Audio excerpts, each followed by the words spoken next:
A ver, imagina que miras tu cuenta bancaria y ves que te has gastado todo tu sueldo. El de todo el año. Uf, Pero es que no es 31 de diciembre, es hoy, 8 de diciembre. Y a partir de mañana, cada café, cada factura, todo va a crédito. vaya analogía. Pues esa analogía, que la verdad es que es bastante inquietante, es según un informe del Instituto Juan de Mariana, la situación de las finanzas públicas en España. Ahora mismo. Hoy vamos a meternos de lleno en un tema que a menudo suena como muy abstracto, ¿no? La deuda pública, pero que tiene un impacto muy real. En el presente y sobre todo en el futuro. Exacto. La base de nuestra charla de hoy es un artículo de Voz Populi titulado El despropósito de la deuda.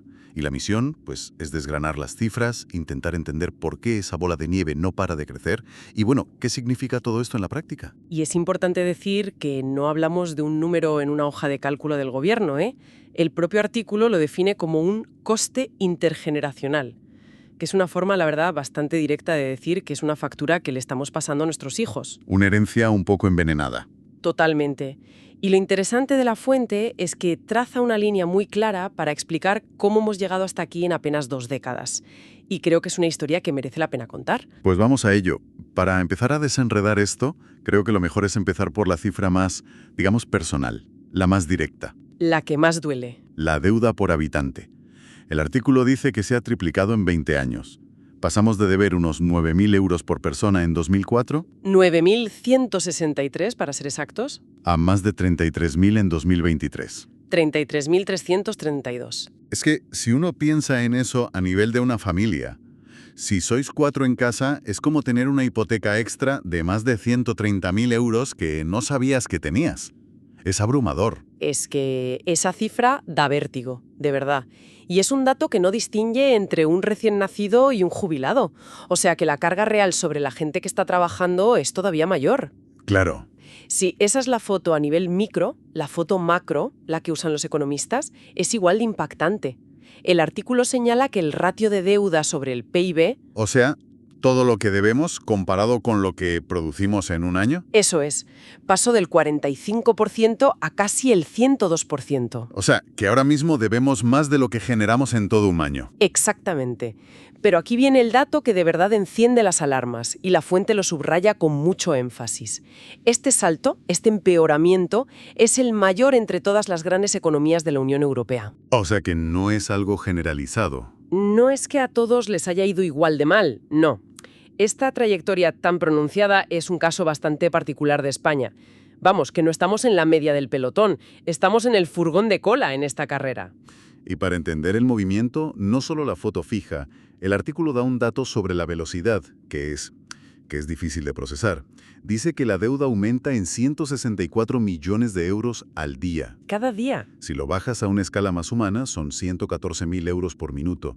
Es como si cada minuto que pasa el Estado asumiera una deuda nueva equivalente a comprar un piso de lujo en el centro de Madrid. Cada minuto. Esa comparación es perfecta porque visualiza muy bien la dinámica del problema. A ver, una deuda alta pero estable es un problema, pero se puede gestionar. ¿Vale? Pero una deuda que crece a la velocidad de un apartamento de lujo por minuto, pues plantea una pregunta fundamental sobre su sostenibilidad. Es como una cinta transportadora que va cada vez más rápido y o la paras o te caes.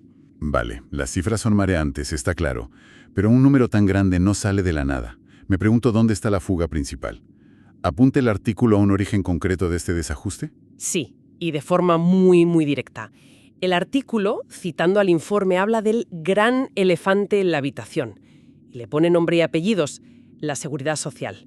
Argumenta que el desequilibrio estructural del país nace fundamentalmente de ahí. ¿Y por qué? ¿Cuál es el mecanismo exacto? La explicación que da la fuente es bastante sencilla, en realidad. Los recursos del sistema, es decir, las cotizaciones de trabajadores y empresas, llevan años siendo insuficientes para cubrir la factura total de las pensiones. O sea que no es algo de ahora. No, esto viene de lejos. Para que nos hagamos una idea de la escala, el artículo da un dato histórico que es demoledor. Desde 2005, el Estado ha tenido que inyectar más de 400.000 millones de euros para sostener el sistema.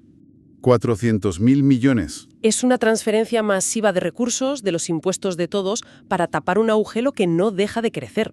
Uf, y supongo que la situación actual no ha mejorado. La fuente habla de que la Seguridad Social acumula una deuda propia de 126.000 millones y además menciona un concepto que suena muy técnico: un saldo contributivo negativo de más de 60.000 millones.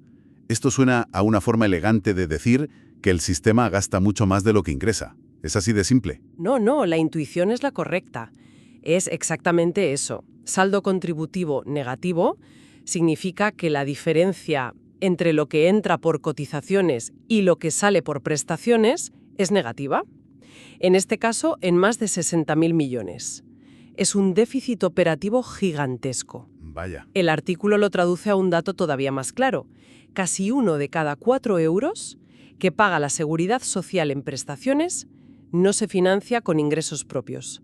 Se financia con déficit. Espera. Para entenderlo bien, me estás diciendo que por cada 100 euros que cobra un pensionista, casi 25 no salen de las cotizaciones de los trabajadores de ese año, No, sino que se piden prestados y se suman a la deuda total del país. precisamente.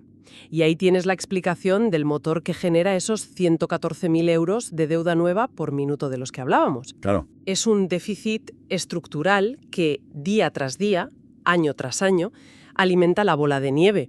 No es un gasto puntual, es una hemorragia constante en las cuentas públicas. Ahora se entiende la conexión. Perfectamente. Si ese es el motor que empuja la deuda hacia arriba, me imagino que las consecuencias de arrastrar esa carga deben ser enormes. ¿Qué dice el artículo sobre los efectos prácticos de deber tanto dinero? Pues el primer efecto es el más obvio y el más doloroso: los intereses. Claro, la deuda no es gratis. No, hay que pagar por ella. Y la fuente cifra ese coste en casi 39.000 millones de euros al año. Para ponerlo en contexto, es más que el presupuesto de muchos ministerios clave juntos. Es una cantidad de dinero gigantesca que no va a sanidad, ni a educación, ni a infraestructuras. Se va directamente a pagar a quienes nos han prestado el dinero. Y es un coste que no va a parar de crecer, ¿no? Si la deuda sigue aumentando. Exacto.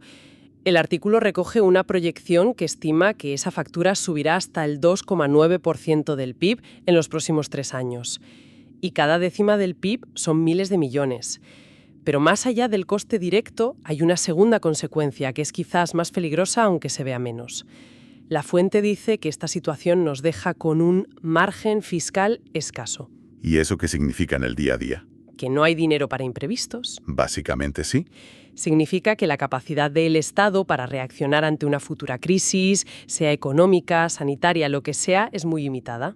Estás atado de manos. Mucho. Si una parte tan grande del presupuesto ya está comprometida solo para pagar intereses, tienes mucha menos flexibilidad.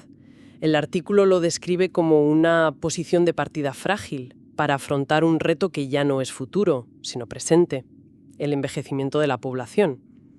Llegamos a la época en la que más recursos se van a necesitar para dependencia o sanidad, y lo hacemos con los bolsillos medio vacíos.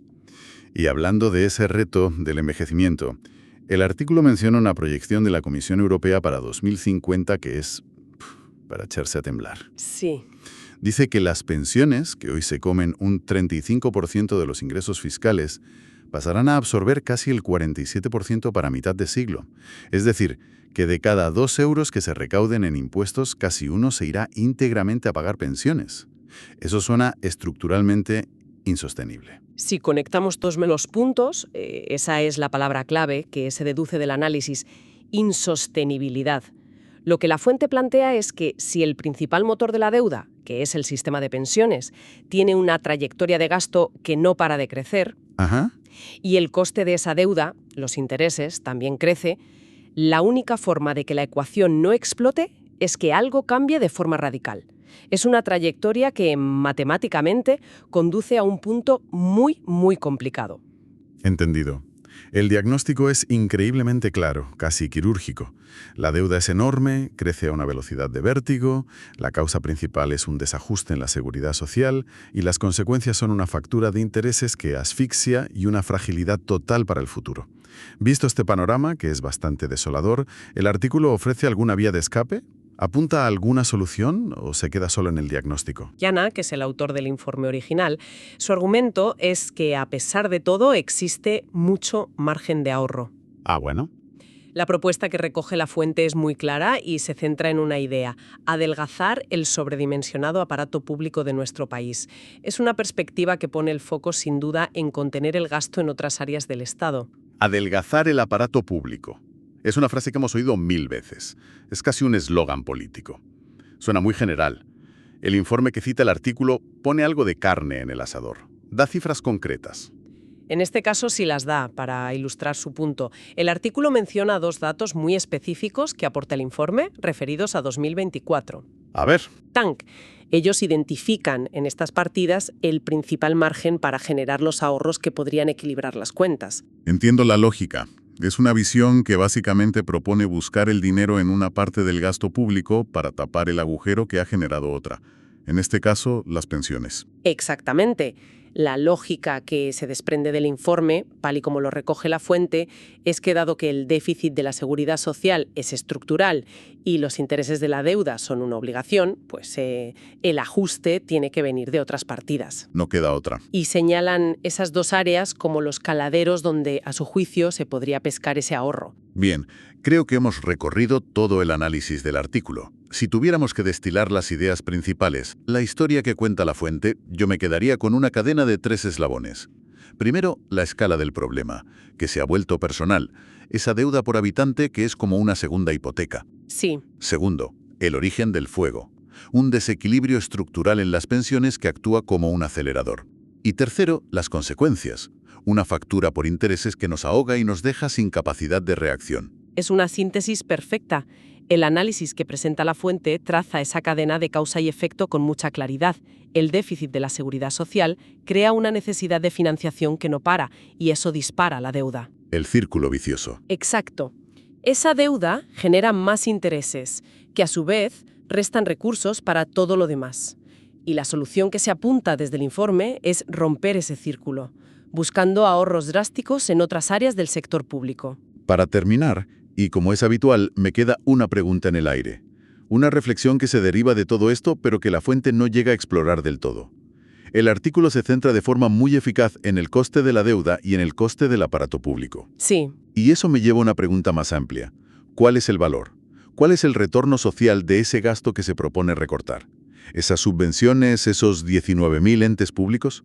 ¿Qué función cumplen? ¿Qué valor aportan? Es la gran pregunta, claro. La cuestión no es solo dónde cortar, sino cómo equilibrar la necesidad, que es imperiosa, de sostenibilidad fiscal a largo plazo con los compromisos y las necesidades sociales que tenemos ahora. Es una tensión brutal que está en el corazón del debate sobre qué tipo de país queremos. Y con esa pregunta lo dejamos por hoy.